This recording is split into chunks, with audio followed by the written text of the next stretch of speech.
2026-yilda marketing orqali jamoa qilib, agentlik qilib, birinchi $5000 va undan ko'prog'ini topmoqchi bo'lsangiz, men sizga hozir siz qilmasligingiz kerak bo'lgan xatolarni ko'rsataman va shu xatolarni qilmaganingizdan keyin katta ehtimol bilan birinchi 5000 va undan ko'proq, birinchi 10000 ham agentlik orqali topasiz. Meni tanimaganlar uchun ismim Fazliddin, 4 yildan beri aynan content marketing bilan shug'ullanamiz va jamoam bilan shu paytgacha davlat loyihalaridan tortib B2B, B2C bizneslargacha biz hamkorlik qilganmiz. Shu paytgacha yirik ta'lim bizneslarida ham, biznes trenerlar bilan ham va yirik boshqa ekspertlar bilan, shaxsiy brendlar bilan ham hamkorlik qilganmiz va ularga content marketing orqali yordam berganmiz. Men sizga hozir aytib o'tadigan hamma xatolarni o'zim ham qilib ko'rganman va buni xatolarni to'g'rilash orqali birinchi 5000 ham va birinchi 10000 ham topganman. Shuning uchun aytishadi-yu, tabib emas, boshidan o'tkazgan tabib. Men sizga hozir hamma boshimdan o'tkazgan va yechimini topgan xatolarni yoritaman va bu orqali siz o'zingiz jamoangizni, marketing agentligingizni tashkillashtirib, birinchi 5000 va 10000 topasiz. Birinchi juda ham ko'plab agentlik boshlamoqchi bo'lgan marketologlar, SMM mutaxassislar qiladigan xato bu sohalashmaslik. Sohalashmaydi. Ya'ni sohalash o'zi qanaqa bo'ladi? Ya'ni siz marketing agentlik qildingiz va hamma ish qilsangiz bu sohalashmagan bo'lasiz. Men shunaqa marketing agentliklarni bilaman va yopilganlarini bilaman. Juda ham ko'pchilik yopiladi. 10 dan 9 tasi menimcha yopilsa kerak bunaqa agentliklarni. Bittasi qolib ketadi. Nimaga? Chunki klientlari hozircha borligi uchun. Shunaqa marketing agentliklar bor, ya'ni tashkillashtirishadi va hamma ish qilishadi. Masalan, sayt yasab berish kerak bo'ldi, men agentligim qila oladi. Content marketing qilish kerak, men agentligim qiladi. Sotuvlar olib kirish kerak, men agentligim qiladi. Zapus qilish kerak, men agentligim bor. Ya'ni agentligingiz ham sohalash kerak. Masalan, men agentligim, ya'ni meni jamoam faqat content marketing bo'yicha ishlaydi. Ya'ni menga kelib kimdir zapuskini qilib bersa, men komandam bilan kirmayman u joyga. Chunki mening ishim faqat content marketing. Juda ham ko'plab insonlar o'sha marketing agentlik ochgandan keyin qiladigan xato bu nishlashmaslik, ya'ni sohalashmaslik. Soha tanlashmaydi, bitta sohada zo'r bo'lib tanilishmaydi va bu orqali hamma klientlar bilan ishlash orqali hamma bilan ishlash, hech kim bilan ishlamaslik. Shuni inobatga oling. Bu xatodan qiladigan xulosangiz, siz soha tanlashingiz kerak. Agentlik tashkillashtirmoqchimisiz? Birinchi o'rinda nima bo'yicha eng zo'r agentlik bo'ladi? Ya'ni rostakamiga eng zo'ri bo'lmoqchimisiz? Nima bo'yicha bu agentligingiz eng zo'ri bo'ladi? Masalan, content marketingmi? Men haqiqiy content marketing bo'yicha eng zo'ri bo'lish uchun harakat qilaman. O'zbekistondagi masalan Lyuboy loyihani oldimmi, content marketing bo'yicha bu loyiha eng zo'ri bo'lsin. Meni agentligim qilgan bo'lsa va agentligim eng zo'ri bo'lib chiqsin bu soha bo'yicha deb content marketing tanlangan. Content marketingda men o'zim 4 yildan beri faqat shu sohadaman va boshqa nishalarga men aralashib, ayni u nishada ekspertman deb tanilmaganman shu paytgacha. Va agentligim ham shuni ustiga qurilgan. Shuning uchun sizga ham xulosa, agentligingiz uchun bitta nisha tanlang. Keyingi juda ham ko'pchilik insonlarda uchraydigan muammo, ya'ni soha tanladingiz ham deylik, keyin nima qilish kerak desa, keyin soha tanlagandan keyin case upakovka qilish kerak. Masalan, juda ham ko'pchilik agentliklar bor, lekin keysini upakovka qilmaydi. Upakovka qilish degani bu Instagramga kim bilan ishlaganingizni joylab qo'yish emas. Agentligingizni kimgadir tanishtirayotganda nima deb tanishtirasiz? Masalan, meni hozir ko'rdingiz, ta'lim sohasida ham biznes trenerlar bilan ishlaganman deganimda, ishlagan biznes trenerlarim rasmlari chiqdi ekranda. Ya'ni bu siz men ishlagan insonlarni ko'rishingiz kerak degani. Ya'ni deylik siz agentligingiz bor, xo'p, tashkillashtirdingiz zo'r. Deylik, mana bu universitet taniysizmi? Ha, bu universitetdan biz aynan o'quvchilari ko'payishida biz yordam berganmiz yoki mana bunaqa ishlarni qilganmiz deb o'zingiz sota oladigan darajadagi informatsiyalarni upakovka qilishingiz kerak. Bu case upakovkasi deyiladi. Ya'ni sizni sotadigan informatsiyalarni upakovka qilib yig'ishingiz kerak. Agar bu narsa sizda bo'lmasa, shu narsani ustida birinchi ishlang. Ya'ni shunaqa caselaringiz bo'lsinki, sizni sota olsin. Ko'p bo'lishi shart emas, bitta bo'lsa ham yetadi. Ya'ni zo'r bitta ish qilib qo'ygan bo'ling, lekin har doim yeta oling uni. Shu baralla gapira oling shu narsani. Men qila olganman, bu loyihani men deylik daromad oshdi yoki mana bu loyihalarni men auditoriyasi mana shuncha bo'lishida yordam berganman deyishingiz mumkin. Bo'l. Mana shu narsani siz upakovka qilishingiz kerak. Va juda ham ko'pchilik agentliklarda bu narsa yo'q. Meni agentligimga bitta mijoz kelsa, nima ishlar qilgansan desa, 15 ta kesim tahlil beraman. Buni tanisam, ha, buni tanisam, ha, buni tanisam, ha, buni tanisam, ha, hammasiga mana bunaqa rezultatlar qilganman. Va senga mana shu narsa, mana shu insonlarga yordam bergan instrumentlar orqali content marketing xizmatini ko'rsatib beraman degan ma'noda unga men kesim upakovka qilib beraman. Shu narsa ustida siz ishlashingiz kerak va ko'pchilik marketing o'zi komandalarida bu narsa yo'q. 3-chi xato va topoviy xatolardan biri, men agentlikni zo'r qildingiz, case upakovka qildingiz, nisha tanladingiz. Nima o'zi agentlikni qulatishi mumkin? Zo'r ketayotgan joyda agentlik sizga 5000, 10000 olib kelyapti deylik. Lekin nima agentlik yopilib ketishi mumkin? Ikkita sabab bor o'zi. Ikkita sababdan eng katta sababdan bittasi bu moliyani hisoblamaslik. Moliya hisoblanmasligi. Juda ham ko'pchilik agentliklarda moliya hisoblanmaydi. Ya'ni yangi marketolog bo'lsa, yangi SMM mutaxassis bo'lsa va o'zi yangi deganim 2 yil nazarda tutaman. 2 yil masalan tajribasi bor, komanda qildi, zo'r ketyapti, lekin moliya hisoblanmayapti. Agentlik quliydimi desa katta ehtimol bilan ha. Chunki kassaviy razriv tushunchasi bor. Kassiviy razrif nima u desa, siz yeyilish kerak emas bo'lgan pulni bevaqt yeb qo'ydingiz. Bu kassiviy razrifga olib keladi. Masalan, bitta mijozi sizga 1,5 ming dollar pul berdi va u predoplata edi. Bir oylik hali ish qilmadingiz, siz 500 dollar yedingiz deylik. Va mijoz 10 kundan keyin pulni yoki 5 kundan keyin pulni qaytarib ber deb qoldi. Siz endi qaytarib bera olmaysiz, chunki 500 dollar yeb qo'ydingiz va bu yerda kassiviy razrif 500 dollarlik kassiviy razrif bo'ldi. Endi bu yerda siz kassiviy razrifni qanaqa yechishni o'ylashingiz kerak. Va moliyani hisoblamaydigan o'zi jamoalar har doim kassiviy razrif ichida yuradi. Ya'ni bu pulni u joyga, u pulni bu joyga aylantiradida va oxir oqibat bitta joyda to'xtagandan keyin hamma o'sha moliyaviy tegidagi piramida kelib chiqadi. Xatolarni ko'rib boshlaydi. Va shuning uchun agentliklarni ko'p yopiladi. Juda ham ko'pchilik agentliklarni yopib yuborgan yoki yopib yana ochib yana yopganlar bilan gaplashganman. Bular men bilishingiz uchun o'nlab, ya'ni marketologlar aytayapman, agentlik qilishgan va asosiy muammo moliyani hisoblamaslikda bo'lgan. Shuning uchun xulosa nima desa, moliyani hisoblashingiz kerak. Qani oddiy Google Sheets kirdingiz. Kirim qachon bo'ldi? Endi chiqimlar qachon chiqim bo'ldi? Nimaga chiqim bo'ldi? Va oxirdagi qoldiqlar. Maksimal eng bazavisi shu. Kirim, chiqim, qoldiq. Oddiy kirim, chiqim, qoldiq. Shu narsani hisoblashingiz o'zi sizga ancha preimущество beradi. Ya'ni siz moliyaviy tarafdan qayerga ketayotganingizni hisob-kitob qilasiz. Va bunaqa hisob-kitobdan keyin siz o'ylaysiz, masalan, deylik, qaysidir xodimingizga, qaysidir komanda a'zosiga siz MacBook olib bermoqchisiz. Bu narsani olib berishingiz hozirgi holatingizga to'g'ri keladimi, yo'qmi, bitta hisob-kitob qilib olasiz. Keyin olib berasiz yoki olib bermaysiz. Prosta emotsiya bilan qaror qabul qilmaysiz. Hammasi Sheets orqali qabul qilinadi. Shu narsani inobatga olishingiz kerak. 4-xato bu model tanlamaslik. Agentlikni modelini tanlash kerak.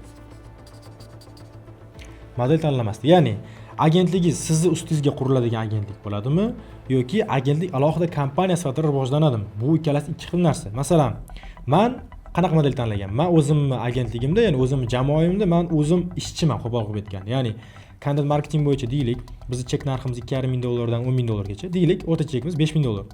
5 ming dollarlik bitta mijoz keldi deylik, menga 5 ming dollar berdi.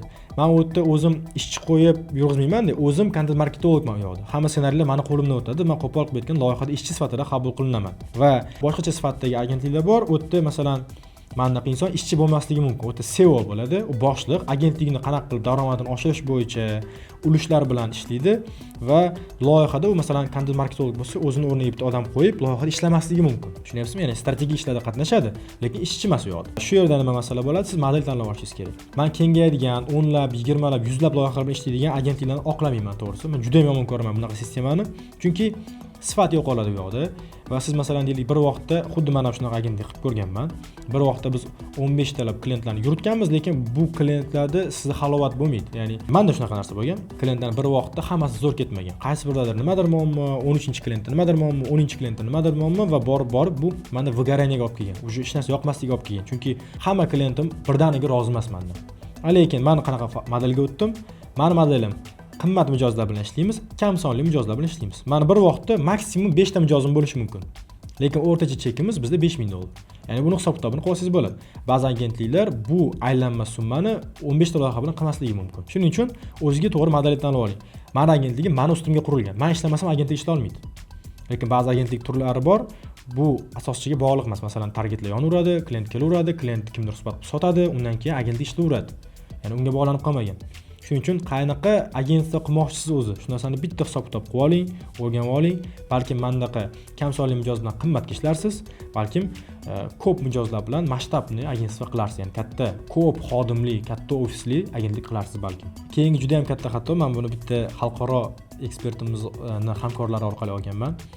Kozimxon To'rayev Procter & Gamble'ni va boshqa yirik kompaniyalarni HR bo'yicha O'zbekistonda direktorlari bo'lganlar va ularning partnyorlari bor edi. Men suhbatlashib qolgan zo'r narsa aytganlar menga. Bu taxminan 2 yilcha oldin bo'layotgan voqea. Ya'ni menga aytganlar, Fazliddin, sizni mijozlaringiz kutib turadimi deganlar. Qanaqa bo'ladi kutib turish desam, mijozlaringiz kelib очередda tursa, bu ajdanka bo'ladi. Ya'ni sizni kutayotgan jarayon bo'ladi. Shunaqa mijozlaringiz bormi desa, bor, lekin bitta-ikkita dedim. Uni ko'paytirish kerak dedi. Nimaga ko'paytirish kerak bu narsani desam, shunda siz birinchisi mijoz yo'qotishdan qo'rqmaysiz.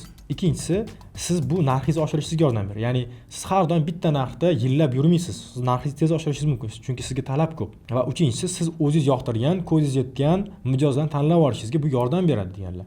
Va juda ham ko'plik agentlikda nima muammo desangiz, klient muammosi bor. Mijoz muammosi, lekin uni yechimi nima desa, ajdanka yo'qligi.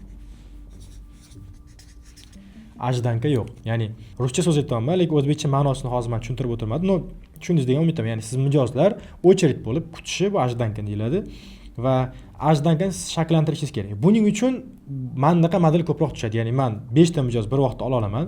Qaysidir mijozim boshqa davlatga uchib ketdi yoki nimadir bo'ldi, o'shanda bo'shadim. Men xabar beraman, oke? O'sha payt ishlaymiz dedingiz, mana bo'shadim, keling. O'shandan keyin mijozlar o'zi kutib turadi, ajdanka bo'ladi, очередь bo'ladi, siz narxingizni oshirishingizga yordam beradi. Va mana shu narsa ko'plab agentliklarda yo'q. Buning uchun nima qilish kerak desa, yechimi doimiy ravishda mijozlarni qidirib turish kerak. Mijozlar sizni qidirib turish kerak. Mijozlarga taklif bilan chiqish kerak. Bepulga bo'lsa ham odamlarga diagnostika, tadbirkorlarni konsultatsiya qilib, ekspertlarga yordam berib, o'zingizni borligingizni bildirib turishingiz kerak va qachondir har doim bilan aloqaga chiqib turadi sizga. Ya'ni olasizmi bilan ishlay olasizmi desa, yo'q ishlamayman yoki ha ishlay olaman, bitta joyim bor. Va buning uchun har doim siz mijozlar bilan kontakt qilib turishingiz kerak, ularga foydali informatsiya berib turishingiz kerak yoki lead generatsiya qilib turishingiz kerak, чтобы mijozlar sizni topib olishi uchun. Vaqti kelganda keyin ular bilan hamkorlik qilishni boshlaysiz. Oxirgi eng katta xatolardan biri, bu hozir men sizga mijoz bilan bog'liq, agentligingiz bilan bog'liq masalalarni berdim. Endi komanda bo'yicha juda ham katta qilinadigan xato bor va bu videomiz oxirgi xatosi. Va bu narsani to'g'rilash orqali siz komandangizni juda ham kuchli, eng kuchli insonlardan yig'ilgan va har bir inson bitta ideologiya orqali komandangizda ishlab, siz agentligingizda oxirigacha boradigan insonlarni yig'ishingizga yordam beradi. Bu xatoni to'g'rilasangiz. Demak, bu xato qanaqa xato? Birinchisi, mutaxassislar bazasi bo'lmasligi. Mutaxassislar bazasi yo'q. Ikkinchisi, aynan o'sha mutaxassislik siz beradigan qiymatlaringiz kam, ya'ni win-winlar kam. Mana shu narsa juda ham agentliklarda katta xato va bu orqali komanda stabil, har doim bitta odam kiradi, chiqadi, bitta xodim olasiz, komanda a'zosini olasiz, o'tirg'izasiz, yana chiqib ketadi, yana boshqasini olasiz. Bu cheksizlikkacha borishi mumkin. Shuning uchun birinchisi xato, mutaxassislar har doim sizda bazasi bo'lishi kerak. Masalan, bu qanaqa bo'ladi? Deylik, sizga dizayner kerak. Ko'pchilik nima qiladi? Dizayner kerak mahal dizaynerga e'lon beradi, dizaynerlar keladi, uni suhbat qiladi, keyin dizaynerni ishga oladi. Lekin aslida qanaqa bo'lishi kerak? Dizaynerga e'lon berdingiz bir marta, 100 tacha potensial odamlar yozdi, uning ichidan bir 15 tasi sizga dizaynerlar yoqdi, bittasini ishga oldingiz. Deylik 2 oydan yana bo'shab ketdi. Ko'pchilik yana e'lon berdi. Aslida o'sha 15 ta sizga yoqqanlarni bitta sheetsga, Google Sheetsga olib, ro'yxat qilib qo'yish kerak. Va keyingi safar ularga aloqaga chiqadi. Assalomu alaykum, o'tgan safar xabarlashuvdik, hozir bizda vakansiya bor. Go-mi go?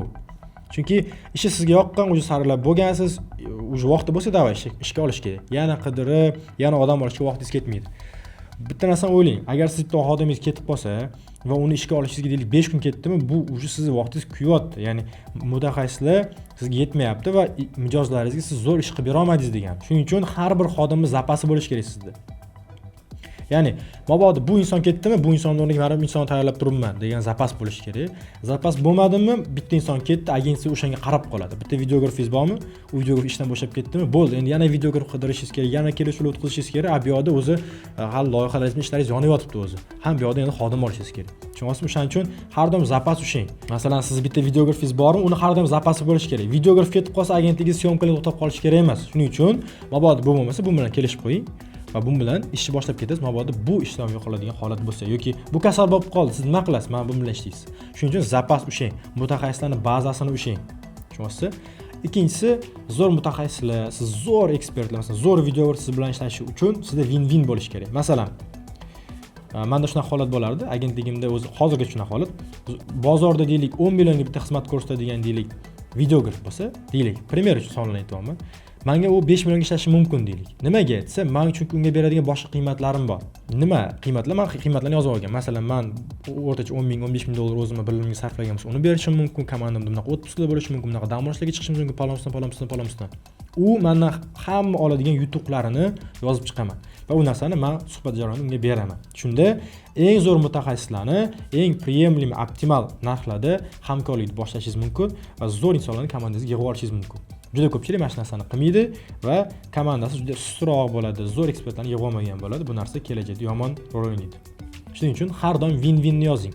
Siz o'sha olayotgan insoningizdan, komanda a'zosidan nima olasiz va siz nima berasiz unga, nima yutuqlari bor siz bilan ishlasa, shu narsani yozib oling va berib boring. Bu narsa bo'lmagani uchun juda ham ko'pchilik marketing agentliklari komandasi sust bo'lib qoladi, komanda tarqab ketadi.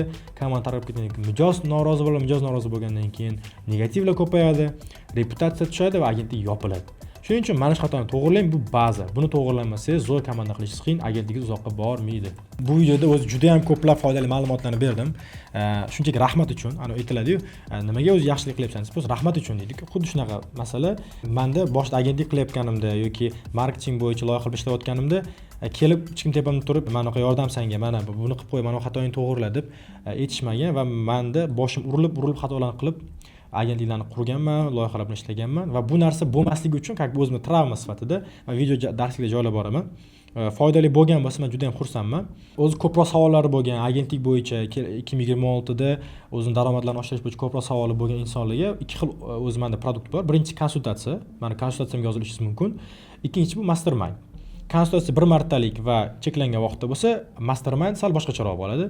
Mastermind bu biladiganlar uchun ekspertlar bilan birga-bir ishlaydigan produkt. Ya'ni men bilan siz birga-bir ishlaysiz. Men 4 yil davomida shu birinchi daromadimdan tortib birinchi agentlik qanaqa qurilgangacha sistemasini to'liq ko'rsatib boraman va 6 martalik 1,5 oy davomida uchrashuv bo'ladi har hafta va 1,5 oy davomida har hafta keldingiz, muammolaringizni ko'rib chiqdik, siz bilmaydigan, siz biladigan hamma muammolarni yozib chiqdik, yechimlarini yozib chiqdik, zadaniya berildi sizga va ketdingiz, keyingi hafta yana ko'rishdik, qaysi zadaniyalarni qila oldingiz, nimani hal qila oldingiz, necha foizga o'sdingiz va keyingi hafta nima qilamiz. Shunaqa qilib 6 hafta davomida biz ishlaymiz va bu mastermind hisoblanadi. Bu hech qanaqa kurs emas, mentorlik emas, bu birga bir sizni o'sha daromadingizgacha, sizni planingiz, maqsadingizga yetguncha ishlaydigan produkt va bu arzon uchrashuvlar bo'lmaydi, arzon produkt bo'lmaydi.